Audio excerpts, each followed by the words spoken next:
केला, तुझ्या बापाने केला, निधी कोणी दिला? महाराष्ट्र शासनानं निधी हा तानाजी सावंत आणला. तुझ्या एक कपातच्या हात मिंदा आहे आणि रस्त्याची अवस्था काय झाली मी बघितलं येताना, त्याची इन्क्वायरीच लावतो. तू बघ, थांब आता काय मी काय करतो. त्याच्यावरती अगोदर आज ह्या ठिकाणचा आमचा सहकारी असं या गावचा होता, मग त्यांना तिकीट मिळालं नाही, सर्वसामान्य लोकांना दिलं. वाईट वाटायचं कारण नाही.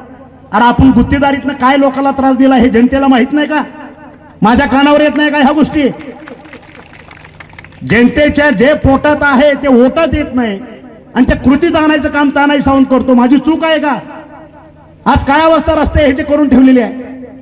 काय ठिकाणी आता सांगितलं की विहिरीचं काम दाब, ह्याचं काम दाब, उसाला लोकांना त्रास दे. तुझ्या बापाचं होतं का? सर्वसामान्यासाठी उभा केलेली ही यंत्रणा आहे. तुम्ही तिथे एजंट म्हणून पाय घालायचं काय कारण आहे? आता मी एक रस्त्यावर आलो, एक तरी उमेदवार ह्या ठिकाणचा स्क्रीनवर दाखवतोय, हा रस्ता मी केला, तुझ्या बापाने केला, निधी कोणी दिला? महाराष्ट्र शासनानं निधी हा तानाजी सावंत आणला.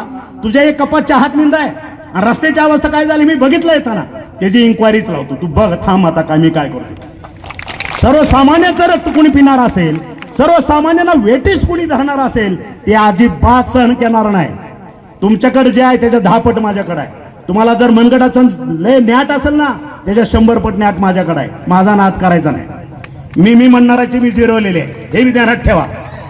महाराष्ट्र फिरवलेला हा तानाजी सावंत आहे. हे तरी एक जिल्हा परिषदचा गट आहे.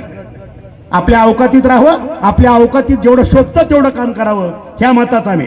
एक तर मी स्वतःहून कधी कुणाच्या अंगावर जात नाही. विकासाशिवाय मी कुठलं भाष्य करत नाही.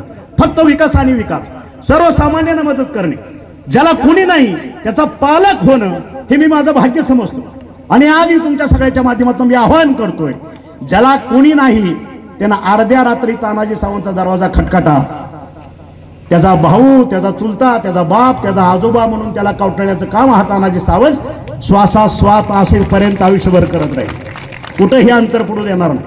आणि म्हणून आज